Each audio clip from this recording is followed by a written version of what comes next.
Vous écoutez Tech Café et en particulier un épisode hors série très exceptionnel du podcast. Je suis Guillaume Vendée et je suis accompagné bien entendu de mon compère de podcast Guillaume Poggiaspala. Salut Guillaume. Oui, mais je sais pas moi la star, vraiment pas cette fois.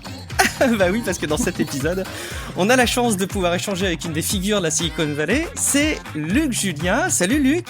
Bonjour les Guillaume. Bonjour, merci de nous consacrer un peu de ton temps. Ah oui. On a plein de thèmes qu'on aimerait aborder avec toi et je suis sûr qu'on pourra pas tous les traiter dans cet épisode, on va faire au mieux. Tu as pris l'initiative en tout cas de soutenir Tech Café. Alors on a de nombreux soutiens sur Patreon, j'en profite, patreon.com/techcafé, et ils sont tous merveilleux, mais forcément t'as une place particulière, on va pas se mentir, et puis on va te présenter quand même pour celles et ceux qui te connaîtraient pas, mais d'abord donc merci de nous soutenir. Pourquoi d'ailleurs tu as décidé de soutenir un petit podcast indépendant comme ça, Tech Café, Luc? Parce que de ma Silicon Valley là-bas éloignée, c'est mon podcast préféré tech qui parle français. Et donc je suis toutes les semaines accro complètement et il me tarde à chaque fois d'écouter les deux Guillaume, ça me fait très plaisir. Ah bah écoute Luc, je pense que tu intimides encore un peu plus Guillaume Poggiaspala. Ah ouais, non, vraiment, non mais là maintenant j'ai la grosse pression là. Écoute, on va tout dire pour ceux qui te connaîtraient pas encore. Tu es franco-américain, originaire de Toulouse. Un des éléments de ton CV qui t'est très souvent associé, c'est celui de te présenter comme un des concepteurs de Siri. Alors on va parler dans cet épisode un petit peu des assistants vocaux, mais déjà une première question. Est-ce que ça t'agace, Luc, que tu sois toujours présenté comme un des papas de Siri, ou est-ce que ça continue dans une certaine mesure à être une forme de fierté? C'est une fierté dans le sens où on a eu 300 millions d'utilisateurs, 500 millions aujourd'hui, donc c'est toujours sympa de voir ça. Ça m'agace un tout petit peu parce que c'était en fait la conception date de 1998, même si c'est arrivé dans le public en 2011. Je me présente plus comme le grand-père de Siri qu'autre chose maintenant. Donc ça me dérange pas parce que c'est vrai que c'est quand même dans l'histoire quelque chose d'intéressant, dans l'histoire de la tech. Maintenant, il y a eu plein d'autres choses qui ont été faites depuis. Et Siri aujourd'hui n'est pas non plus le meilleur connaisseur. On aura certainement l'occasion d'en parler plus tard. Ouais, d'ailleurs les assistants vocaux, tu tires à balles réelles sur les assistants intelligents comme on les présente. On en reparlera. Et puis effectivement, Siri est peut-être pas l'emblème de l'assistant le plus intelligent. Bon, c'est bien. Je voulais te poser cette question parce que je voulais savoir quoi mettre pour le titre de l'épisode. Tu vois, il y en a beaucoup qui mettent. On reçoit le papa de Siri, donc je vais peut-être ajuster un petit peu le titre. Oui, tu mets le grand papa, c'est bien. Le grand papa, c'est noté. L'autre thématique quand même à laquelle on t'associe naturellement, c'est celle de l'intelligence artificielle. Tu as été en charge de l'innovation chez Samsung pendant assez longtemps, et puis tu rejoins d'ailleurs, c'est assez frais, une autre entreprise en cette année 2021 en tant que directeur scientifique. On va échanger plus spécifiquement sur l'intelligence artificielle dans un petit dossier tout à l'heure. Mais avant, est-ce que tu peux nous dire pour quelle raison tu avais rejoint Samsung? C'était quoi ton ambition, ce que tu y faisais? Et puis, pourquoi ce que tu vas faire maintenant et pourquoi tu changes? Ouais, alors Samsung, en fait, dans ma carrière, j'ai deux amours technologiques. D'une part, l'IA et puis tout ce qui est en fait interface en machine et puis communication en machine avec la voix en particulier. Et l'autre amour, c'est les objets connectés qu'on appelle maintenant IoT. D'accord. Donc dans ma carrière, j'ai toujours fait du ping-pong entre les deux et essayé de les marier aussi souvent, aussi souvent que je pouvais. Et après avoir fait pas mal de voix donc avec Siri, à la fin de cette aventure-là, j'ai décidé d'aller dans la compagnie qui faisait le plus d'objets au monde. En l'occurrence, c'est Samsung. Ils vendent 1 milliard d'objets par an quand même. Et mon étonnement en 2012, quand j'ai décidé d'aller chez Samsung, c'était de voir que leurs objets n'étaient pas connectés. Et c'était pour moi une aberration parce que tout le monde avait dans la bouche IoT à ce moment-là et Samsung n'était pas connecté, donc je leur ai proposé de créer leur cloud et pour connecter leurs objets au cloud, et c'est ce que j'ai été faire chez Samsung. Donc c'était un projet de 2-3 ans au départ, et puis après ça s'est étendu à de l'innovation avec je sais pas ce que ça veut dire d'ailleurs l'innovation, mais plein de trucs différents que Samsung aurait pu faire s'ils m'avaient écouté, mais bon, il y a quelques trucs qu'ils ont fait quand même. Donc ça, c'est ce que j'ai fait chez Samsung pendant 8 ans. Et puis après, là récemment, je m'amuse, franchement. Moi, ça fait 30 ans maintenant que je suis dans la tech. J'ai fait 10 ans de recherche. Après ça, j'ai fait 10 ans de start-up. Et après ça, donc 10 ans de grosses boîtes technologiques aux US parce que c'était HP, Apple et puis Samsung. Et donc là, j'étais arrivé au bout de mes 10 ans en décembre 2020. Donc je me suis dit, qu'est-ce que ça va être les prochains 10 ans? Je veux rendre quelque chose à la France, parce que je suis quand même franco-français, franchouillard de base. J'admire la France, j'admire notre système éducatif, on peut y revenir certainement. Et je me suis exilé il y a presque 30 ans aux États-Unis. Donc je me suis dit, il est temps de rendre quelque chose à la France. Donc faisons 10 ans de grand goût français. Et le premier que j'ai choisi, c'est Renault. Alors ça peut paraître curieux comme choix, mais pour moi Renault c'est une marque emblématique de voiture. La voiture, ça devient de plus en plus un objet technologique et ça doit devenir un objet technologique. On a vu ça avec les Tesla et autres lucides dans la vallée. Je pense qu'il est temps de dépoussiérer un peu une vieille dame de 120 ans pour lui faire avaler un peu plus de technologie, encore plus de technologie et rendre les voitures encore plus excitantes à travers cette technologie. C'est vrai qu'on le voit beaucoup au travers de Tesla, qui est assez emblématique sur ce domaine-là, mais j'ai l'impression que c'est quand même toute l'industrie automobile qui se dimensionne plus que jamais autour de la connexion des produits qu'ils commercialisent. Et effectivement, j'ai l'impression qu'il y a encore beaucoup à faire. J'avais un chiffre en tête il y a de ça quelques jours de la part du prix d'une voiture de l'informatique dans le prix d'une voiture. Je crois qu'on avoisine les 40%, ou en tout cas c'est ce vers quoi on tend à court terme. Donc j'imagine effectivement que c'est un domaine dans lequel il y a beaucoup de choses à faire. Et paradoxalement, c'est de plus en plus connecté, mais ça reste assez idiot finalement. Et puis Guillaume Poggiaspala souligne au travers de ses chroniques encore à quel point on est très très loin d'avoir une conduite entièrement autonome, par exemple. Alors même si c'est pas forcément l'objectif numéro 1 qu'on peut avoir dans le travail que tu peux mener avec des véhicules, mais Guillaume c'est souvent qui nous dit que la conduite entièrement autonome c'est quand même quelque chose qu'on n'est pas prêt de vraiment toucher du doigt au quotidien. Non, c'est clair. Ouais. Pardon Guillaume, vas-y. Non, oui, pardon. Non, on est complètement aligné là-dessus parce que bon, je t'écoute évidemment tout le temps et on est 250% aligné. Le niveau, ce qu'on appelle le niveau 5, hein, donc il y a 5 niveaux d'autonomie, enfin 6 niveaux de 0 à 5, et le niveau 5 n'existera jamais. Moi, je suis très très clair, ça n'existera jamais, c'est complètement impossible parce que il y a juste des événements qui se passent qui font que il y aura toujours un cas particulier qui sera pas gérable par les machines parce qu'elle l'a pas appris ou parce qu'elle l'a pas vu, parce que c'est des règles, c'est des mathématiques tout ça, hein, donc en gros, c'est des statistiques, des mathématiques, donc c'est impossible. Pourquoi ? Parce qu'il y a des gens autour, parce qu'il y a des chiens, parce qu'il y a des vélos, il y a des choses autres que des voitures autonomes. S'il y avait que des voitures autonomes, ça s'appelle le train, si tu veux. Donc et le train, ça c'est autre chose. On est sur des rails et on fait des choses particulières. Mais par contre, la voiture autonome niveau 4 sera absolument extraordinaire, il va sauver des vies. Mais quand Musk nous déclare dans ses grands discours que on a une voiture autonome aujourd'hui, c'est des grands mensonges. De toute façon, Musk c'est un grand Pinocchio, comme vous le soulignez souvent. Et donc aujourd'hui, une Tesla, on est au niveau 2,5 peut-être, d'accord. Donc on est encore très loin du 4. Et puis évidemment, comme on sera jamais au 5, on est très loin du 5. Oui, c'est que en fait, c'est ça, c'est que finalement, il faut voir qu'il y a des niveaux de spécialisation, quoi. C'est-à-dire, la voiture devient de plus en plus générale, comprend de plus en plus de choses avec les niveaux, quoi.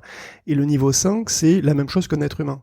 Mais donc, ça sous-entend que la voiture a suffisamment de bon sens pour réagir à une situation qu'elle n'a jamais vue en tout cas, qu'aucun de ses algorithmes n'a vu dans ses données d'entraînement.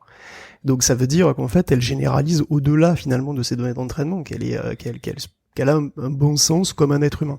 Donc ça va vraiment très très loin. Et effectivement, c'est extrêmement difficile et peut-être même effectivement impossible. Ça, je sais pas, mais je suis pas spécialiste à ce point. Mais effectivement, tout ce qu'on peut espérer, ce sont de très très bonnes voitures spécialisées qui, dans des cas bien connus, bien balisés, peuvent faire des choses tout à fait intéressantes déjà. Oui, alors pour être clair, je veux pas passer l'émission là-dessus, mais il faut comprendre qu'il y a des trucs très spécialisés où les voitures sont bien meilleures que nous. Nous, on fait autre chose des fois, voilà, on textouille un peu, on boit un petit coup, enfin on fait des trucs qui sont pas très très cachers, on va dire. On s'endort. Voilà. Et donc du coup, c'est vrai que la voiture va mieux freiner que nous, va faire plein de choses très spécialisées mieux que nous. C'est le type même, enfin c'est le rôle même de l'outil.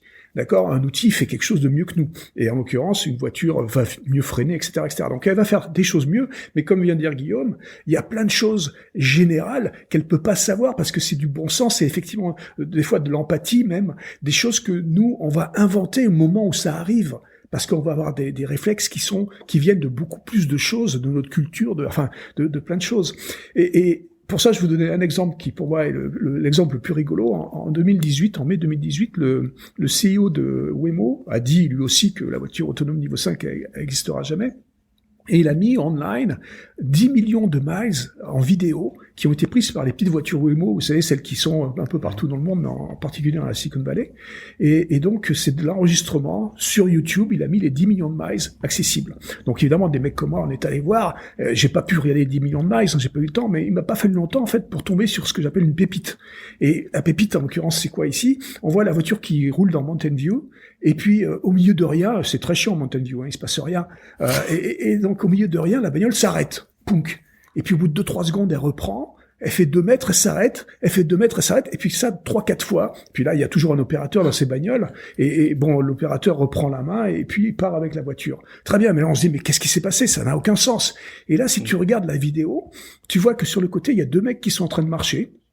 Et un des 2 mecs qui est en train de marcher, sur son épaule, il a un panneau stop. Alors, toi, tu vois un connard sur le bord de la route avec un panneau stop, tu t'arrêtes pas. Enfin, j'espère, sinon il faut qu'on parle, tu vois. Mais la voiture, elle voit un panneau stop sur le bord de la route, elle s'arrête. Alors, évidemment, ce cas-là, tu vois, l'ingénieur de Google qui aurait trouvé qu'il fallait mettre ce cas-là dans l'apprentissage ou n'importe quoi, il faut l'augmenter, le gars, tu vois, parce que c'est improbable. Voilà. Donc, c'est le genre de problème qui sera jamais résolu.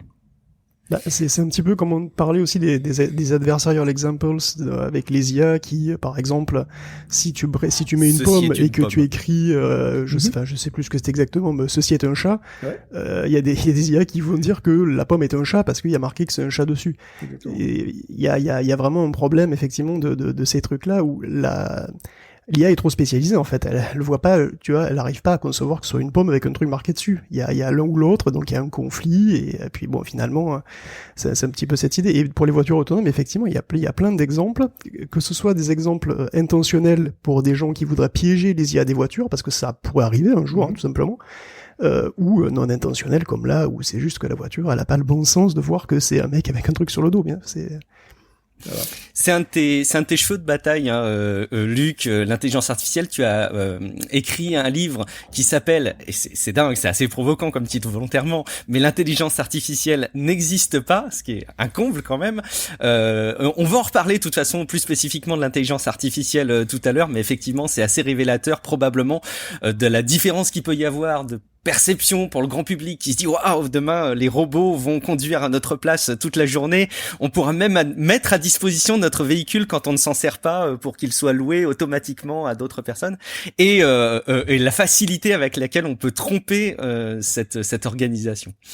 Bon, on va en reparler. J'avance un petit peu quand même dans ta présentation pour dire qu'en 94 tu contribues à lancer Nuance, l'entreprise de reconnaissance vocale, qui a fait d'ailleurs les gros titres ces dernières semaines parce que Nuance a été racheté par Microsoft pour près de 20 milliards de dollars. Alors en tant qu'observateur, on est tenté de dire que Microsoft les a rachetés parce que c'est une entreprise qui est très bien implantée aujourd'hui dans le domaine de la santé, que c'est probablement une porte d'entrée assez durable d'un point de vue commercial dans ce marché pour Microsoft. Est-ce que tu peux nous toucher un petit peu 2 mots de Nuance et éventuellement de cette acquisition ? Oui, bien sûr. Bon, alors Nuance, c'est très vieux comme boîte. Effectivement, 94, ça commence à faire un peu. Puis c'est une boîte aussi très compliquée parce que c'est une boîte qui a été formée par les acquisitions. Donc entre 94 et 2015, disons, il y a eu des dizaines et des dizaines d'acquisitions et ça a été une boîte très compliquée parce que le Nuance dont on parle aujourd'hui, en fait, originalement, il s'appelait Scansoft. Il y a eu, je vous passe l'histoire, c'est pas très intéressant. C'est un agglomérat de plein de petites choses. Et en fait, ils ont tué la reconnaissance de la parole, en quelque sorte. À part les 2 gros qui se sont sortis, les 2 ou 3 gros qui se sont sortis, chaque fois qu'il y avait une petite boîte qui essayait de faire de la reconnaissance de la parole, Nuance faisait une acquisition et donc l'incorporait dans son agglomérat. Bon bref, donc effectivement, ils se sont spécialisés, et dès le départ, en fait, dès les années 2000, début des années 2000, et même tout petit peu avant, ils se sont spécialisés dans certains domaines, comme la santé, et donc il y a le logiciel Dragon Dictate, qui était spécifiquement pour les médecins, qui permettait aux médecins de dicter, en fait, leur ordonnance, en gros, et leur constatation. D'accord? Donc ça a commencé très très tôt, et effectivement, c'est une énorme partie de leur chiffre d'affaires, à peu près 60% du Nuance de 2021, c'était sur le médical. Donc c'est une grosse partie. Pourquoi je dis Nuance de 2021? Parce que le Nuance de 2019 s'est scindé en deux, avec les deux gros morceaux, en gros. Donc le morceau qui était plus médical, et puis les call centers, on peut dire, et l'autre morceau qui était automobile. D'accord, donc Cerence est parti, donc a fait une spin-off en 2019. Bref, donc mais le Nuance d'aujourd'hui, donc celui de 2021, c'est effectivement essentiellement call centers et médecine. Et c'est vrai que point de vue technologie pure, même si on était très fiers de ce qu'on a fait dans les années 90. Aujourd'hui, le Nuance en reconnaissance pure n'a pas vraiment de sens. Enfin, je veux dire, il n'est pas aussi bon que certains autres qui sont bien meilleurs d'après moi. Donc, c'est pas une acquisition technologique pour moi. Donc, c'est définitivement pas quelque chose pour améliorer, par exemple, ce que Microsoft a annoncé qu'ils avaient abandonné il y a quelque temps, qui était leur reconnaisseur Cortana. Donc je pense pas que ce soit ça. Donc je pense que c'est effectivement pour mettre les deux pieds dans un domaine particulier, en l'occurrence le domaine médical, et ils se sont achetés, donc, mais je trouve que pour 20 milliards c'est quand même beaucoup, mais je pense qu'ils se sont achetés une position dominante dans ce domaine-là. 20 milliards, c'est beaucoup. C'est vrai que nous, on enchaîne un peu les milliards, mais je me rends compte qu'ils n'ont plus aucun sens pour moi.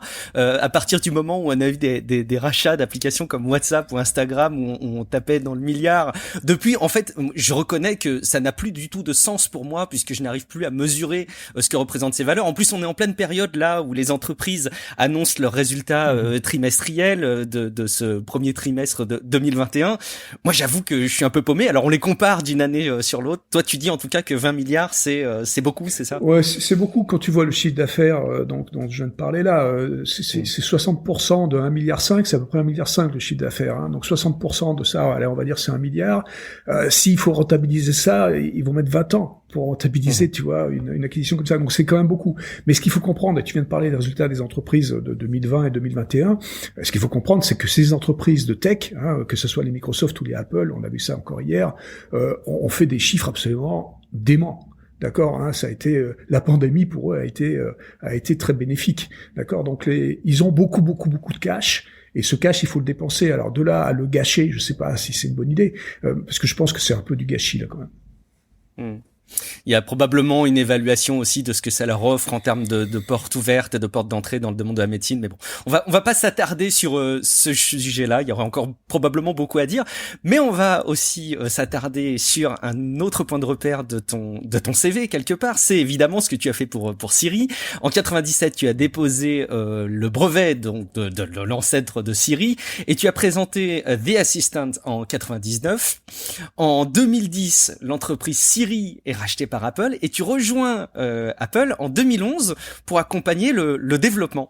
Alors t'es assez intéressable sur le sujet. À chaque fois, on t'entend en parler de manière assez critique d'ailleurs. Hein, et là encore, on n'aura pas assez de temps dans cet épisode pour en parler. Mais quand même, est-ce qu'on peut en profiter? Est-ce que tu peux nous confier quelques mots sur ton implication dans Siri et puis ton vécu chez Apple? C'est rare qu'on puisse échanger avec des personnes comme ça qui ont cette expérience dans cette entreprise. Donc Siri, comme j'ai dit, c'était une aventure de recherche au départ, hein, puisque c'était au Stanford Research qu'on a fait ça, donc dans les années 90, avec une idée simple qui était l'idée qu'a repris Google en gros après en 98, qui était de dire il y a Internet qui arrive, c'est compliqué, il va falloir l'interroger. Et donc nous on s'était dit on va l'interroger avec un assistant vocal parce que c'est plus facile de faire passer l'information comme ça. Google a pris l'assistant globalement typed, d'accord, quand on tapait les trucs dans une petite fenêtre. Donc, mais c'était la même idée, c'était de pouvoir dire, l'assistant, aide-moi à trouver quelque chose sur Internet. Hein, en gros, c'était la genèse. Mais bon, technologiquement, c'était rigolo, donc ça a progressé jusqu'à ce que un visionnaire comprenne que ça pouvait avoir du sens dans un téléphone. Et ça, c'était Steve Jobs, évidemment. L'iPhone arrive en 2007. Et donc lui il comprend que l'iPhone en gros c'est quand même un micro, hein, c'est quand même fait pour du son, et donc il a vite compris qu'avoir un assistant dans le téléphone c'était quelque chose de rigolo. La compagnie Siri à ce moment-là, qui avait été spin-off de SRI en 2007 aussi, était surtout sur Android, mais bon, Steve Jobs arrive. Ils font la version pour iPhone, et puis donc il achète la compagnie. Et on se retrouve en mode secret, en quelque sorte, à l'intérieur d'Apple, parce que tout est secret de toute façon à l'intérieur d'Apple, surtout au début. Et donc on se retrouve là-dedans. Moi, je rejoins parce que je faisais d'autres startups à ce moment-là, mais je rejoins mon ami Adam Shire, avec qui on avait fait les brevets en 97. Et donc pour diriger, ils m'ont demandé, aussi bien Jobs que je connaissais depuis un moment et Adam m'ont demandé de venir diriger Siri là. Donc on grossit l'équipe en mode stealth, en cachet, une dizaine, une vingtaine de personnes à une petite centaine de personnes. Et puis, donc on fait tout, de A à Z. C'était super intéressant. Les 6 premiers mois étaient super excitants parce qu'il a fallu construire le data center. Là, on connaît pas Amazon encore, même à l'époque, hein. Donc, il n'y a pas AWS, c'est pas des choses comme ça. Donc, on crée nos propres data centers de A à Z. On achète les terrains, on les construit. Enfin bon, c'était dément. Wow. Et tout ça en 6 mois. Je veux dire, des trucs complètement, un budget de dingue. Et puis donc après, on sort effectivement de la première version en octobre 2011. Et il se trouve que c'est juste à ce moment-là aussi que Steve Jobs a la mauvaise idée de mourir. Et donc je dis qu'il a eu la mauvaise idée parce que malheureusement, c'est lui qui portait le sujet, c'est lui qui avait vraiment la vision, qui avait compris. Ses camarades qui voulaient être vizir à la place du vizir avaient rien compris eux, mais il avait eu aussi la bonne idée avant de nommer Tim Cook, qui est un bon gestionnaire, on voit ça aujourd'hui, mais qui est pas du tout dans l'innovation, d'accord. Il comprend pas forcément comment on innove. Et donc bon, moi je suis pas un fanboy d'Apple. Je pense qu'il y en a un autre dans la room ici. Et donc je suis pas un fanboy. Pourquoi? Parce que je suis plutôt pour l'ouverture, je suis plutôt pour l'open source, je suis plutôt pour des trucs comme ça. Donc je suis plus Linux que Windows même. T'es puis, plus team Guillaume Poggiaspala. Voilà, exactement. Ouais. Donc je suis plutôt dans son équipe. Et donc du coup, c'était pas une boîte qui me plaisait comme icône, on va dire, hein. Et surtout dans la Silicon Valley aussi, c'est une boîte vachement à part parce que justement, elle est très isolée. D'accord, ouais. Le fait que elle veut pas collaborer avec les choses. Alors ça a changé un peu avec Tim Cook, hein. Il faut reconnaître que les 10 dernières années ont changé un peu, mais à l'époque c'était vraiment un truc hyper fermé. Et donc du coup, moi j'étais vraiment pour Siri. J'étais juste parce que Siri c'était mon bébé, c'était le bébé qu'on avait fait avec Adam, donc 13 ans avant, 14 ans avant. Donc j'ai été pour ça parce que c'était évident que ça allait se développer, c'était évident qu'on allait lancer un nouveau domaine. Hein, d'accord, donc c'est pour ça que c'était excitant. Et puis avoir une plateforme qui pouvait éventuellement toucher des centaines de millions de personnes, c'est quand même sympa. Bon, pour l'ego, ça fait plaisir, quoi. Bien sûr. Donc voilà. Donc j'ai été pour ça, mais c'est vrai que l'expérience après, une fois que Jobs est parti, c'était triste dans le sens où il y avait plus cette excitation du visionnaire tech qui est complètement affect, hein. Je veux dire, socialement parlant, ce gars-là, c'était humainement. Tu pourrais le témoigner sur des détails, sur des aspects, le côté infect du personnage. Je peux vous raconter ma première rencontre avec lui en 2003. Hein, c'était assez simple. Je faisais une start-up à ce moment-là qui, je pense, aurait pu amener quelque chose à Apple, et donc on lui fait une présentation. On avait 1 heure sur le calendrier. On arrive, on est 3 arrivés. Et lui, il a ses 2 sbires aussi avec lui, qui sont des SVP très connus, qui sont dans la salle avec lui. Et donc il est là, jean déchiré. Enfin bon, il est étalé sur le canapé en face de nous. Enfin bref, le truc lunaire. On arrive, on lui fait la démo. Au bout de 7 minutes, 8 minutes de démo, il se lève, il sort, il dit c'est de la merde. Bye. Voilà. Donc ma première rencontre avec Steve Jobs, on va dire, était moyenne.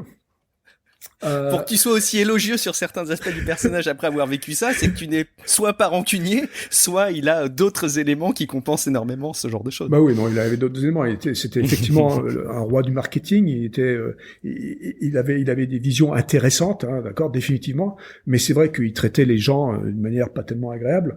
Mais bon, après j'ai eu d'autres occasions de le rencontrer. Et puis après l'aventure de Siri était de toute façon intéressante pour nous.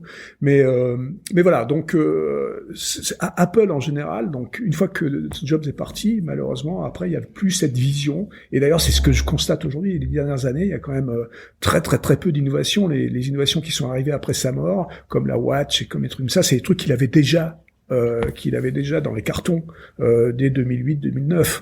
Donc c'était pas étonnant pour moi quand c'est sorti, quand la Watch ou la Apple TV ou des trucs comme ça sont sortis. Je veux dire, c'était déjà dans les cartons.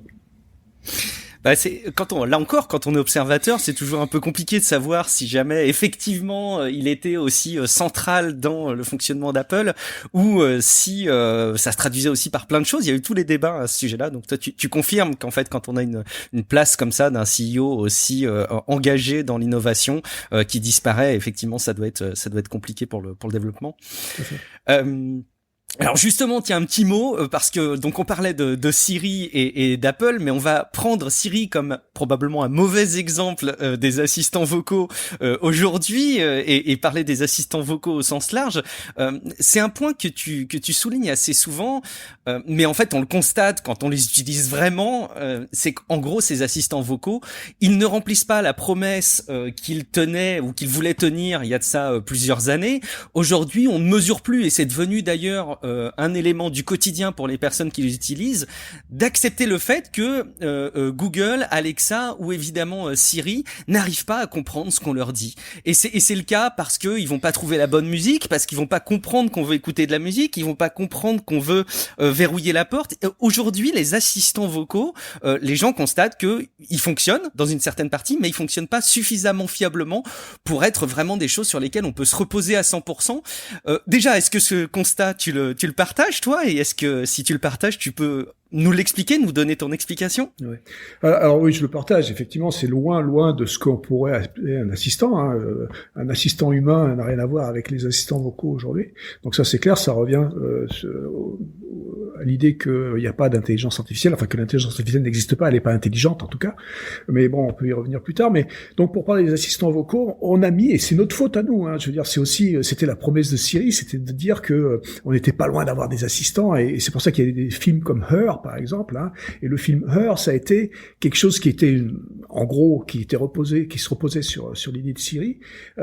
Mais on en a fait un objet anthropomorphique qui fait que on pensait qu'on allait pouvoir lui parler comme à un pote. Et c'est un peu ce qu'on avait fait exprès, parce que en fait, on a rajouté, je raconte l'histoire souvent, c'est que on a rajouté dans Siri ce que moi j'appelle la stupidité artificielle. C'est-à-dire que on savait très bien que ça marchait pas bien. Et alors là, il faut se remettre dans les années 90. La reconnaissance de la parole des années 90 était encore moins bonne que la reconnaissance de la parole d'aujourd'hui. On était à du 80% de reconnaissance. Donc du coup, 80% de reconnaissance, il faut comprendre que vous avez une cinquantaine de mots par page de bouquin, par exemple, qui sont pas là. D'accord? Donc ça va être compliqué de comprendre ce qui est marqué dans le bouquin si vous montrez 50 mots. Donc, je te coupe une seconde, mais finalement c'est le même parallèle qu'on peut faire avec la conduite pleinement autonome. C'est que dans une immense majorité des cas, ça a bien fonctionné, mais il y a tous les petits cas du quotidien qui font que c'est pas viable à 100%. Quoi. C'est très problématique. C'est exactement. Le truc, c'est que nous non plus, on n'est pas fiable à 100%. C'est ce qu'on disait tout à l'heure. Hein. Ma reconnaissance de la parole, quand les gens ont un accent, quand les gens parlent vite ou quelque chose comme ça, je suis peut-être à 98%. Mais moi, je vais pouvoir désambiguer relativement rapidement parce que je vais pouvoir établir un dialogue. Et justement, le problème des assistants aujourd'hui, c'est qu'ils sont pas capables d'établir ce dialogue parce qu'ils savent pas ce qu'ils ont pas compris. D'accord. Et c'est ça le truc compliqué, c'est ça qui fait que il y a deux parties dans la reconnaissance de la parole. Il y a la première partie, c'est la reconnaissance des mots eux-mêmes, donc c'est la reconnaissance du signal, si vous voulez. Donc on commence avec ça. Et puis après, il y a la reconnaissance du sens, d'accord, ce qu'on appelle le langage naturel. Et donc la reconnaissance du sens, c'est encore plus compliqué évidemment que la reconnaissance des mots. Et donc quand on ne comprend pas, on sait pas forcément ce qu'on n'a pas compris. Nous, humains, on arrive à comprendre ce qu'on n'a pas compris. Parce qu'on est dans un certain contexte, on est en train de parler d'une certaine chose. Enfin, il y a beaucoup plus de choses que juste les mots. Et ça, c'est cette IA, on va dire, conversationnelle. C'est cette IA qui n'existe définitivement pas aujourd'hui et qui est très très compliquée. Alors on va y tendre, c'est-à-dire que de plus en plus, on va voir des IA qui vont peut-être essayer de désambiguer, mais aujourd'hui, quand on regarde les Alexa et autres Google, qui sont les leaders vraiment de la reconnaissance de la parole aujourd'hui et des assistants, eux, la seule désambiguation, la seule conversation qu'on puisse avoir avec eux, c'est quand ils vont éventuellement poser une question dont la réponse va être oui ou non. D'accord. Donc, est-ce que c'est bien ça que t'as dit? Bah oui, d'accord. Mais voilà. Donc, du coup, on est encore très très loin de la conversation. Et tant qu'on est loin de la conversation, on sera loin d'un assistant qui va être efficace. Tu disais tout à l'heure pour la voiture autonome que ça n'arriverait jamais. Est-ce que tu penses qu'un vrai assistant vocal tel qu'on l'idéalise aujourd'hui, ça n'arrivera jamais? Ou est-ce qu'on pourrait essayer d'évaluer quand est-ce que ça serait suffisamment viable pour pouvoir l'utiliser comme on serait en droit de l'attendre? Alors, je pense que dans des domaines particuliers, comme par exemple le domaine médical, dans un domaine particulier, on va arriver à un assistant qui est aussi performant qu'un humain. Ça, j'en suis à peu près persuadé. Mais comme j'ai dit tout à l'heure, l'humain n'est pas fiable. Hein. C'est pour ça que le niveau 5 de la voiture autonome, c'est complètement idiot. Parce que ça veut dire que c'est 100% de conduite parfaite. D'accord. Donc nous humains, on sait qu'on est peut-être à 80%, d'accord, à cause des choses dont on dit tout à l'heure, le fait qu'on textouille et qu'on boit, etc. D'accord.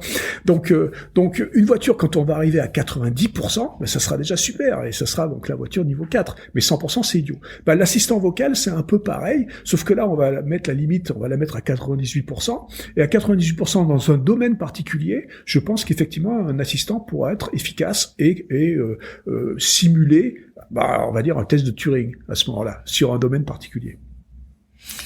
Je fais une petite parenthèse, Guillaume, tu sais que alors j'ai souvent, hein, je vous le confie à tous les deux, des petits retours qui me disent est-ce que tu peux en dire plus sur Guillaume Poggiaspa là? Est-ce que tu peux nous dire qu'est-ce qu'il fait? C'est bon. Alors il reste très secret et puis j'entretiens le secret parce qu'en fait tout ça est un vaste complot pour rendre encore plus intéressant Tech Café. Mais du coup je pose une question un peu plus perso à Guillaume. Derrière toute l'analyse qu'on peut faire, et d'ailleurs tu rejoins très souvent dans tes chroniques là encore la position et ce qu'avance Luc dans sa description. Est-ce que ça t'arrive d'utiliser des assistants vocaux, Guillaume, toi? Non, jamais, non. Même pas sur ton smartphone? Est-ce que ça t'arrive de demander des trucs à Google? Jamais. Jamais. Okay.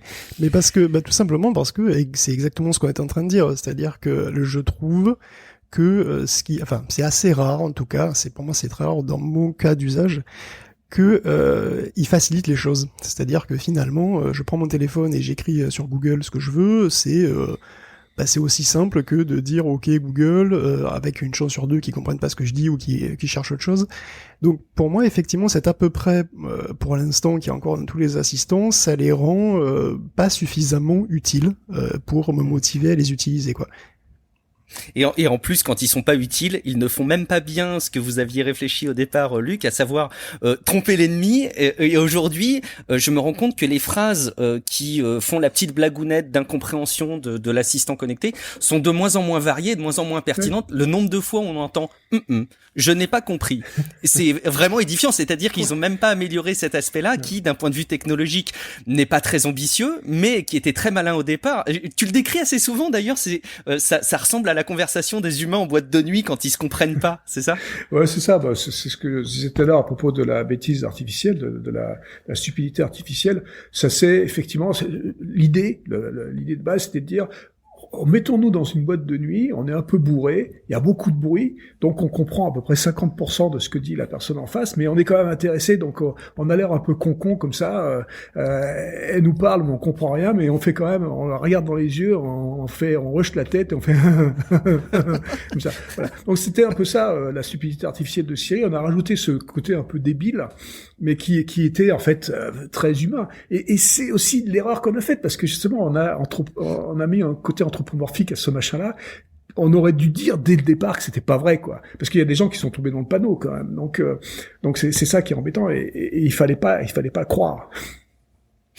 Anthropomorphisme, là aussi j'en profite, on parle d'Apple et promis on va clore le sujet d'Apple, mais on a parlé beaucoup de l'anthropomorphisme et des interfaces qui se voulaient se rapprocher des interfaces réelles dans l'iPhone, dans les interfaces graphiques.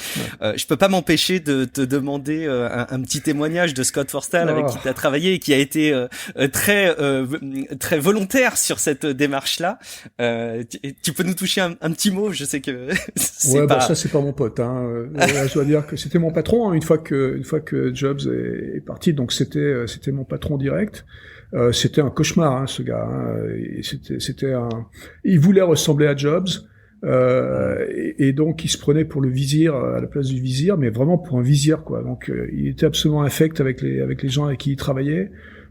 Pour moi, bon, il avait une capacité technique quand même, parce qu'il avait créé globalement une partie d'iOS, hein, donc c'est pas un débile, mais juste, je pense que ça lui est monté un peu à la tête, et du coup il avait des relations absolument exécrables. Et nous, en l'occurrence, on voulait faire progresser Siri, hein, c'était notre seul objectif, et il y avait des réunions tous les 2 fois par semaine, des réunions de produits, et il fallait aller présenter des nouvelles features, des machins comme ça, et à chaque fois, il pensait que c'était un menu chinois, hein, globalement, les trucs qu'on présentait. Donc, il disait, oui, je veux bien que tu mettes ça, mais pas ça, mais pas ça. Et moi, je lui disais, écoute, Scott, c'est complètement con, hein. C'est ce qu'on te présente. Si on te demande 10 features ici, c'est parce qu'il faut mettre les 10 à la fois. Je veux dire, c'est pas un menu chinois. Bon, bref. Donc, ça s'est relativement mal passé, nos conversations, mais bon, le gars, il s'est fait virer, grâce à Maps, hein, et un peu grâce à moi. Donc, je suis assez fier de ça.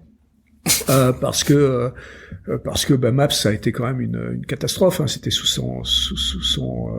ses ordres que ça a été fait. C'était mon voisin de bureau qui faisait Maps, et Maps a été, je veux dire, la direction du projet a été faite n'importe comment, quoi. Donc bon, je vais pas revenir je vais pas expliquer comment les trucs internes, mais c'était à mourir de rire, quoi, comment ça a été fait, et donc c'était absolument pas une surprise que Maps explose comme ça. Et au moment où je suis parti, j'avais dit d'ailleurs à Tim Cook que ça allait se passer comme ça, et ça s'est passé comme ça. Bon, c'est les expériences un peu plus tristes, effectivement, de ce passage. On parlait des assistants connectés, et rapidement, ça ressemble à quoi la maison de Luc Julia? Est-ce que j'imagine que t'as domotisé des choses quand même? Oui, alors, et tu vois, c'est intéressant parce que bon, j'ai commencé il y a très longtemps, hein, parce que j'ai commencé à faire ma maison connectée en 1999, donc c'était il y a un petit moment. Il y avait un truc qui s'appelait X10, qu'on appelle X10, pardon, je sais pas comment on dit en français. Et donc X10, c'était un vieux protocole qui date d'il y a 30 ans, hein, donc c'est un truc très très vieux. Donc j'avais commencé avec ça. Mais aujourd'hui, effectivement, j'ai 219 objets connectés dans ma maison, mais quand je pense à l'évolution que j'ai faite, j'ai eu une évolution qui va certainement faire plaisir à Guillaume aussi, qui est qu'au début, j'étais tout le mettre dans le cloud, justement. Je disais, le cloud, c'est super, ça va permettre de créer un pseudo langage, on va dire, générique, universel, un pseudo standard, on va dire. Mais finalement, j'en suis un peu revenu, là, j'en suis beaucoup revenu. En fait, j'ai tout rapatrié downstairs, comme je dis, donc en bas.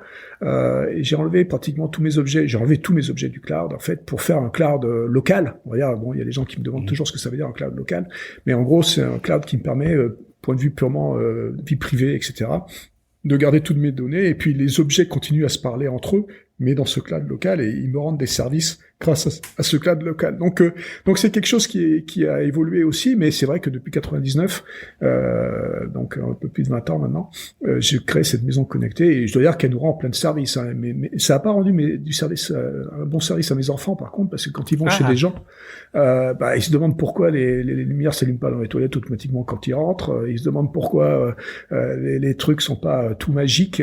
C'est Disneyland chez moi, il faut être clair. C'est quoi? C'est à base de Home Assistant, de JDOM, de toute autre chose fait maison? Ouais, aujourd'hui je suis Home Assistant, donc je suis sur Home Assistant en général sur la plupart de la maison. Sinon, j'ai toutes les boîtes qui existent, hein, donc je les ai toutes, mais j'ai coupé le cordon avec le cloud. On va sortir d'Apple et conclure un petit peu cette partie de présentation, Luc. Plus globalement, si on regarde la Silicon Valley au sens large, donc on sort vraiment d'Apple, hein, mais on regarde, on prend beaucoup de hauteur. Tu as passé maintenant des dizaines d'années. Tu vas continuer d'ailleurs, hein, à vivre, je crois, dans la Silicon Valley. Ça ressemble à quoi, nous qui sommes en France et qui n'avons que des témoignages au travers d'articles web, de vidéos? Est-ce que tu peux nous dire un petit peu à quoi ça ressemble? Est-ce que tu as des clins d'œil, des anecdotes à nous raconter, ou des visages que tu voudrais mettre en lumière? Ça ressemble à quoi? Déjà, il faut comprendre que la Silicon Valley, c'est un truc unique, on peut pas le décréter une Silicon Valley, d'accord, hein, et ça vient, pour moi, c'est historique, c'est culturel, ça vient de la ruée vers l'or, hein, ça vient de la conquête de l'Ouest, donc c'est un prolongement de ça, où t'as un patchwork de plein de gens différents qui viennent pour dans un but commun. En l'occurrence, en 1848, c'était pour trouver de l'or. Aujourd'hui, c'est pour trouver des technologies. Et donc, quand tu regardes la Silicon Valley, c'est des accents, des couleurs, des trucs. Enfin, c'est un merdier absolu, mais c'est absolument extraordinaire dans la partie d'émulation, d'ébullition. Enfin, et cet esprit-là a pas changé, malgré ce que je peux lire de temps en temps en disant que la Silicon Valley est morte. Bah non, la Silicon Valley est pas morte. Hein. C'est quelque chose qui depuis 35 ans, 50 ans, 60 ans est toujours en ébullition. On change évidemment en fonction des modes. Hein. Donc au début c'était le silicone, aujourd'hui c'est le soft. Et donc la vallée, c'est ça, c'est ce patchwork, c'est cet endroit où il y a beaucoup d'étrangers qui viennent pour faire avancer la tech. Et surtout, à part Apple justement, c'est une histoire d'émulation même entre les grosses boîtes. Et on voit des groupes de travail. Hein. Alors aujourd'hui, c'est des meet-up. À l'époque, ça s'appelait pas comme ça, mais c'est des gens qui se réunissent dans des salles et qui sont ils viennent d'IBM, ils viennent de Microsoft, ils viennent de Cisco, ils viennent de n'importe quelle boîte, de toutes ces grosses boîtes, machin. C'est des mecs qui ont écrit des papiers, c'est des idoles. C'est pour les jeunes. Moi, quand je suis arrivé en 93, 94, je veux dire, j'avais dans une salle là un truc qui s'appelait BKI, Computer Human Interaction. J'arrive, tout ce que j'avais écrit dans ma thèse, tous les noms que j'avais écrits dans ma thèse en citation, en référence, ils étaient là, ils étaient dans cette salle. Et les mecs, ils discutaient, ils faisaient avancer le public, on voyait une énergie. Je veux dire, c'était absolument fantastique. Donc, ils étaient tous là, encore une fois, sauf les mecs d'Apple. Et donc, c'était fantastique. Et c'est toujours ça. D'accord? Donc il y a toujours cette espèce d'entraide parce qu'on sait très bien c'est un écosystème tellement petit parce que finalement c'est entre San Francisco et San José, hein, c'est ça la Silicon Valley, c'est 100 kilomètres, hein, même pas. Et donc c'est un écosystème où tout le monde se connaît au bout d'un moment évidemment et on sait que tout le monde va changer, on va bouger d'un truc à l'autre. Donc de toute façon je veux dire quelque part on va pas évidemment échanger des secrets commerciaux, industriels des boîtes dans lesquelles on travaille, mais on veut faire avancer la technologie et ça se voit dans ces discussions et c'est ça que je trouve fabuleux et que je trouve toujours fabuleux presque 30 ans après. Bon, la pandémie a pas... Vas-y Guillaume. Non, je veux dire, on avait relayé ici, tu sais, les petits transferts de grosses boîtes vers le Texas, donc a priori il n'y a pas de danger de voir en Austin le nouveau San Jose ou ce genre de truc. Ben non, tu vois, ça c'est encore c'est les Musk et les Thiel. Donc c'est les mecs, c'est les bouffons là qui nous font chier à faire de la com et il y a Oracle aussi en plus. Oui, bon, c'est pareil, tu vois, le gars, bon, on commente même pas leurs options politiques à ces gens-là, mais bon, c'est anecdotique, c'est pour faire du buzz. Voilà, je pense pas qu'Austin va devenir la nouvelle Silicon Valley, parce qu'encore une fois, je pense pas que ça se transplante comme ça. Y compris d'ailleurs, oui, en période de pandémie, ça a pas trop influencé le fonctionnement de la Silicon Valley au sens large. Bah un tout petit peu parce qu'il y a un problème quand même à la Silicon Valley, c'est le prix des logements. Hein, c'est quand même du grand n'importe quoi. L'immobilier est bon, c'est l'endroit le plus cher du monde hein, aujourd'hui. Donc c'est du grand n'importe quoi. Donc du coup il y a des gens qui ont profité effectivement de la pandémie, du work from home là, donc de travailler à la maison pour aller s'exiler dans d'autres endroits pendant cette pandémie. Mais la vérité c'est qu'on va retrouver un modèle hybride très bientôt. C'est-à-dire que les gens vont revenir et même ceux qui avaient dit qu'ils allaient fermer leur bureau forever, bon les Twitter et autres, certains Google aussi, certains morceaux de Google avaient dit ça, ils vont rouvrir leur bureau parce que on se rend bien compte que c'est pas complètement possible de faire tout en remote. De temps en temps, il faut quand même des interactions sociales et des interactions de création. C'est quand même plus sympa de le faire ensemble dans une pièce et de sentir l'énergie et la chaleur humaine. Intéressant, donc un enseignement, mais pas forcément une révolution définitive. Merci beaucoup en tout cas pour tous ces témoignages, Luc. On va maintenant s'attarder un petit peu plus sur l'intelligence artificielle. Tu le disais tout à l'heure, tu as écrit le livre, donc l'intelligence artificielle n'existe pas. Bon, donc comme je disais, c'est un comble pour un spécialiste. C'est clairement ton domaine d'expertise. On va réviser un petit peu nos fondamentaux, essayer d'y voir un petit peu plus clair. Quand on regarde l'actualité de l'intelligence artificielle, on peut être notamment estomaqué par les progrès qui sont faits. J'en veux pour preuve, par exemple, GPT-3, hein, dont Guillaume Poggiaspala nous a régulièrement parlé, qui offre des résultats qui peuvent être tout à la fois convaincants, pour certains effrayants. Comment est-ce qu'on pourrait qualifier les progrès qui sont faits en matière générale, de manière générale, en matière d'intelligence artificielle, selon toi? Bon, les progrès sont fantastiques si tu prends juste les résultats. D'accord, donc ça veut dire quoi ce que je suis en train de dire? Ça veut dire que effectivement, quand tu prends GPT-3, c'est intéressant, mais il faut regarder maintenant le montant de données qui sont nécessaires à atteindre ces résultats. D'accord. Donc GPT-3 par exemple, il faut aussi être clair. Moi, je me suis amusé avec, hein, donc j'avais accès, early access à ce machin-là. Alors les résultats qu'on voit dans la presse et qu'on voit arriver parce que c'est impressionnant, blablabla. Les mecs, ils ont fait plusieurs essais quand même avant d'y arriver. Parce que moi, je peux te dire, j'ai essayé d'écrire des articles et d'ailleurs j'ai écrit une petite tribune il y a quelque temps dans Challenge en France qui prenait un exemple où j'avais mis les mots justes. J'avais commencé avec Elon Musk et puis j'avais dit machine ou je sais pas quoi. Donc j'avais fait et je lui ai dit écris-moi un article, et le truc, il m'avait écrit un article, mais c'était à mourir de rire.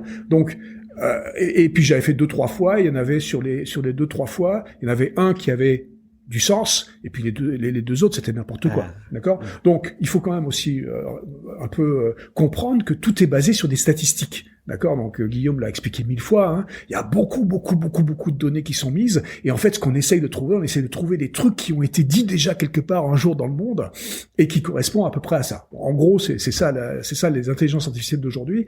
C'est quelque chose de statistique et qui va aller chercher dans des millions et des millions et des milliards de data quelque chose qui était similaire avant. Okay. Et c'est ça le problème aussi, donc, et c'est là où moi je suis hyper critique de cette nouvelle tendance de l'intelligence artificielle, ce qu'on va appeler le deep learning pour faire court. Le problème du deep learning, c'est que ça demande tellement de données, que ça demande une énergie absolument folle, qui proportionnellement n'a strictement rien à voir d'une part avec notre cerveau, d'accord, avec notre intelligence. C'est pour ça que je dis que l'intelligence artificielle n'existe pas par rapport à l'intelligence. Et donc les montants de données engagés et donc l'énergie qui est associée sont absolument ridicules. Et c'est pas scalable, c'est pas quelque chose qu'on va pouvoir mettre à l'échelle si on veut faire autant d'intelligence que l'intelligence des 7 milliards d'humains qui sont sur Terre. C'est juste impossible, c'est juste l'échelle n'est pas du tout la même. Pour te donner un exemple simple que je donne assez souvent, c'est l'exemple de la machine DeepMind qui jouait au Go. D'accord. Oui. Donc la machine DeepMind qui jouait au Go, c'est 2000 ordinateurs en gros. Hein, je vais résumer comme ça. Donc c'est un petit data center, c'est 440 kilowatts. D'accord. 440 kilowatts et le truc il fait que jouer au Go. Hein, il faut être très très clair. Il a des millions de parties de Go et il fait que jouer au Go. Et le mec qui est en face, le champion du monde du Go, oui, il se fait ratatiner par la machine, d'accord. Mais lui, il fonctionne avec un cerveau et le cerveau c'est 20 watts.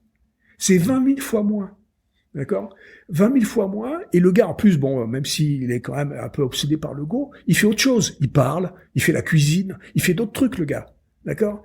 Donc, je veux dire, on est en train de créer ces machines hyper spécialisées, ces outils hyper spécialisés, on leur donne des vertus absolument extraordinaires, quand leurs vertus, en fait, il faut se calmer un peu, dans le sens où ils sont absolument pas vertueux, justement, du point de vue énergétique, et du point de vue du nombre de data demandés.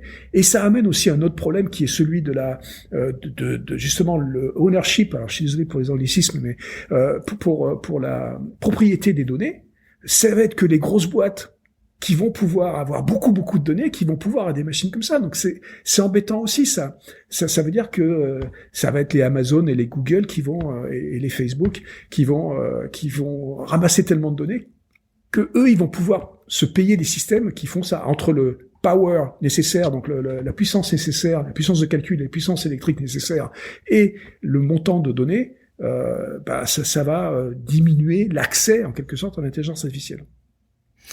Est-ce que c'est symptomatique, selon toi, c'est presque la question à laquelle on peut pas répondre non, hein, mais est-ce que c'est symptomatique, selon toi, le fait qu'on parle toujours d'intelligence artificielle, de performance, sans mettre souvent en regard la consommation énergétique? Est-ce que c'est pas révélateur du mur dans lequel l'humanité est en train de s'écraser en matière d'écologie? Parce que on parle tout le temps, et les boîtes se sont emparées ces derniers temps de neutralité carbone, et c'est d'ailleurs, ça crée des travers, parce qu'on a l'impression qu'ils vont faire du bien à la planète, alors que bon, la neutralité carbone, c'est beaucoup plus complexe que ça. On pourrait encore une fois citer Tesla qui fait énormément de revenus grâce à la revente de carbone, d'autorisation de génération de carbone aux autres constructeurs automobiles. Est-ce que c'est pas un peu symptomatique de notre comportement vis-à-vis de l'écologie, de jamais parler de consommation énergétique? Bah si, mais le problème c'est la facilité. D'accord. Le problème, c'est que tout est trop facile maintenant. Trouver plein de data, ça devient facile. Enfin, faire de l'intelligence artificielle avec des data, c'est trop facile. Ces algorithmes sont trop faciles. Et donc, du coup, on voit les bénéfices sans avoir les inconvénients parce qu'ils sont un peu loin, les inconvénients. Les data centers, ils sont pas là, ils sont pas à côté de toi. Là, tu vois les bénéfices directement sur ton écran quand tu vois pas que ça a impliqué beaucoup d'énergie qui est utilisée dans le data center parce que le data center, il est loin de toi, tu vois. C'est loin des yeux, loin du cœur. C'est le problème. Donc, on se rend pas compte et pas grand monde le dit. En France, il y a des gens comme Jean Covici qui en parlent et je veux dire, il faut écouter ces gens-là parce qu'effectivement, lui, il a l'expérience de 20, 30 ans d'avoir vu les courbes énergétiques explosées à cause de la technologie. Il faut les écouter. Donc, moi, je suis un technologiste, je suis un enthousiaste de la technologie, évidemment, mais je veux aussi pouvoir pointer de temps en temps les écarts de ces technologies-là. Elon Musk, qui présente, tu l'as déjà cité à plusieurs reprises, donc je vais le faire une ultime fois, il présente l'intelligence artificielle comme un danger potentiel pour l'humanité. Il l'a dit, on l'avait relayé. Alors évidemment, quand il dit ça, on a tous en tête Terminator. J'imagine qu'il y a plein d'articles, je me rappelle plus, mais il me semble qu'il y a plein d'articles qui illustraient ce type de relais avec des extraits du film. La technologie, malgré tout, elle continue un peu à faire peur quand elle est abordée dans des conversations du quotidien, dans la machine à café, quand on n'est pas un sachant de la technologie, quand on suit pas les choses probablement comme tu le fais.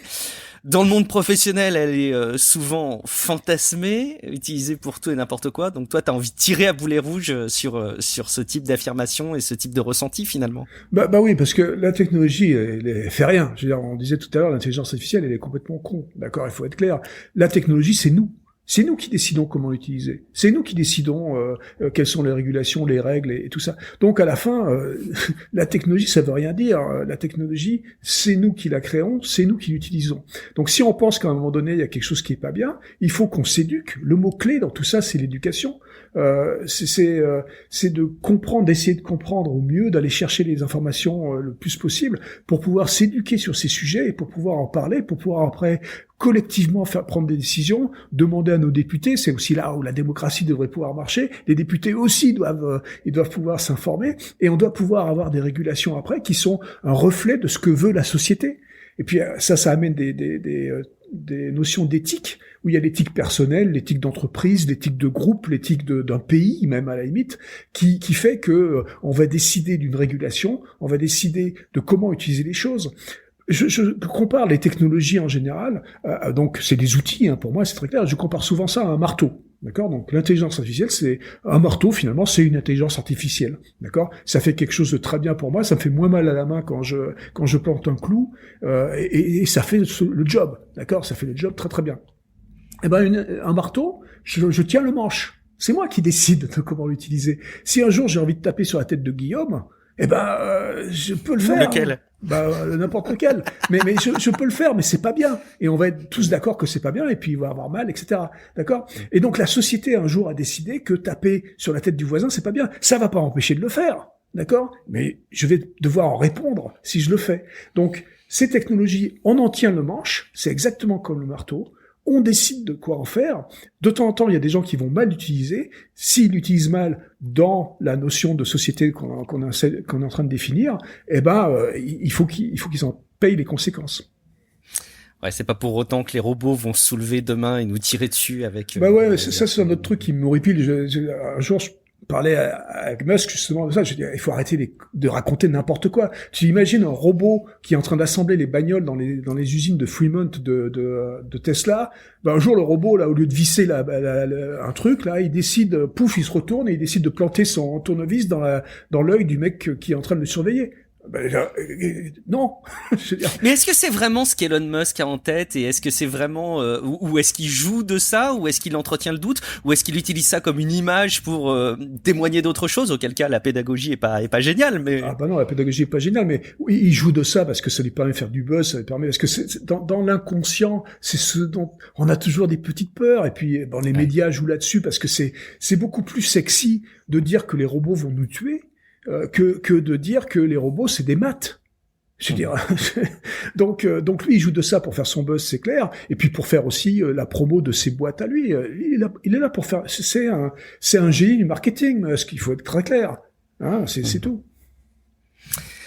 En préparant cette émission, tu indiquais que finalement le principal risque à voir l'intelligence artificielle sous ces travers-là, ce serait de passer à côté des grandes avancées avec des disciplines telles que le machine learning ou le deep learning. Alors qu'on n'en est qu'à leur début et elles peuvent apporter beaucoup à l'humanité. Alors peut-être que c'est là-dessus aussi qu'on peut commencer à conclure cet échange sur l'intelligence artificielle sur une note positive. C'est quoi l'avenir idéal de l'intelligence artificielle et en quoi nous, pas en tant qu'individu mais en tant que société, on pourrait contribuer à faciliter cette avancée plutôt que, encore une fois, caricaturer les aspects négatifs de l'intelligence artificielle?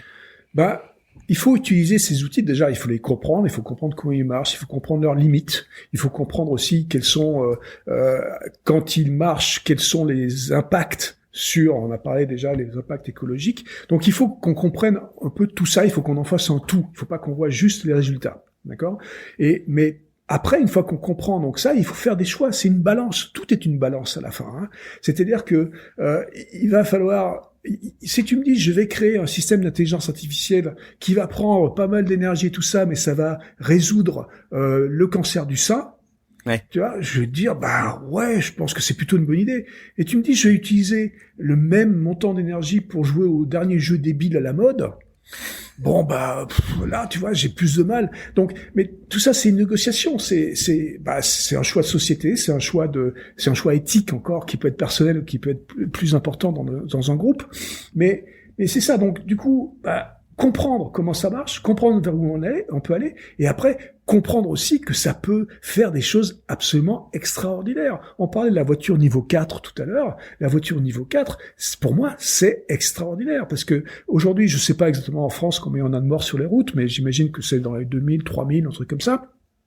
Si tu as 90% de vies que tu peux sauver grâce à l'intelligence artificielle et grâce au niveau 4, je veux dire, c'est un no-brainer pour moi. Je veux dire, une vie sauvée, ça n'a pas de prix, évidemment. D'accord? Donc ça, c'est intéressant. Alors, les domaines que moi j'adore et qui sont pour moi évidents, c'est, la médecine et le transport. Parce qu'on a besoin, parce que les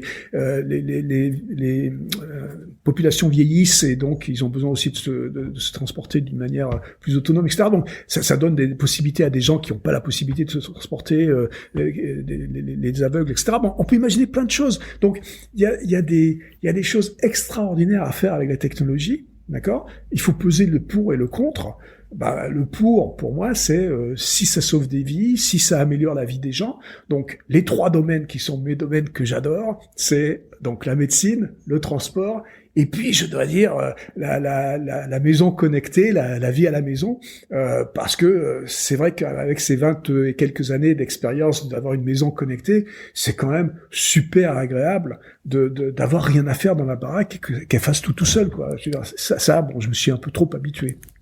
Oui, puis tu mets souvent en avant aussi le fait qu'en se débarrassant de ces tâches qui sont pas épanouissantes et intellectuellement sociabilisantes, on peut libérer du temps pour passer plus de temps en tant qu'humain à échanger les uns avec les autres, voilà. Et justement capitaliser sur la vraie intelligence. Alors là, c'est un choix et c'est encore, on va pouvoir me dire, si on regarde le côté pessimiste, oui, je peux aussi prendre mon temps à faire des trucs débiles et à regarder des émissions de télé débiles. Donc je peux aussi faire ça, mais pour ça, si tu veux, c'est un choix et c'est moi. Je crois en l'humain, je crois en l'éducation, je crois qu'on a envie de savoir plus, de gratter les choses tout le temps, et ce temps libéré, effectivement, il peut être extraordinairement mis à notre bénéfice pour pouvoir continuer à progresser.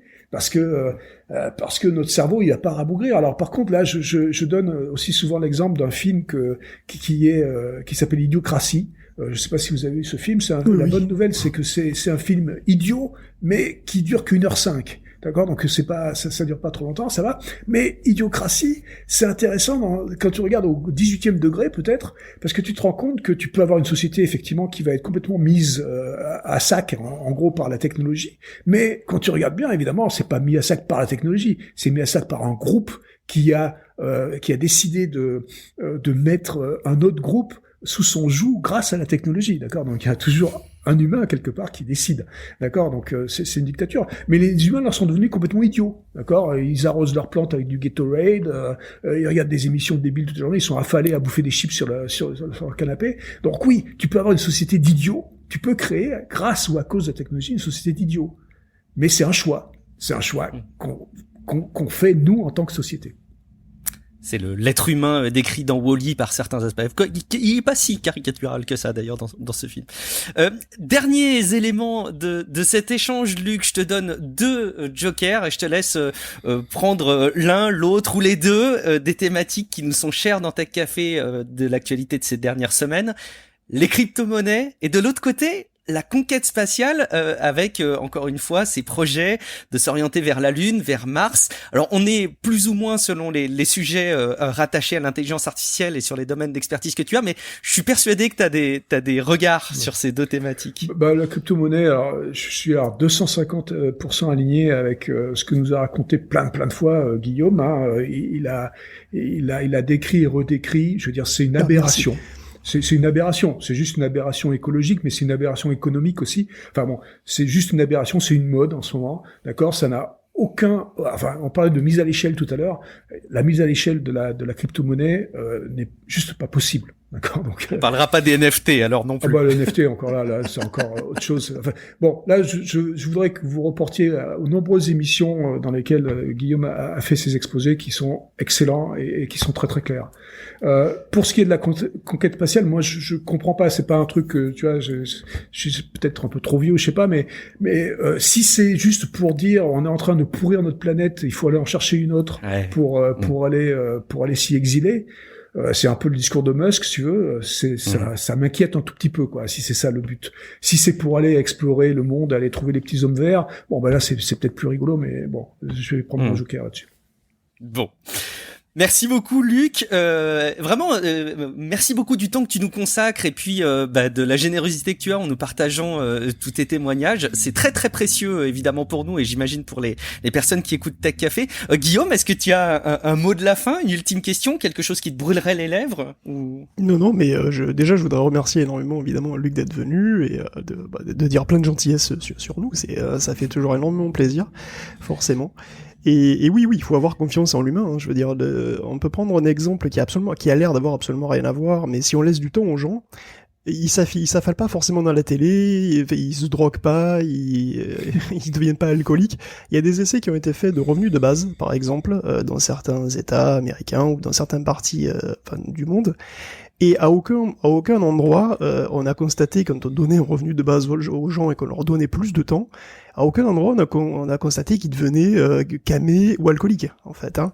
Ils utilisent leur temps pour faire d'autres choses, donc se consacrer à leur famille, se consacrer à leur communauté, ou faire des boulots qui les intéressent. Voilà, il y a plein de trucs comme ça.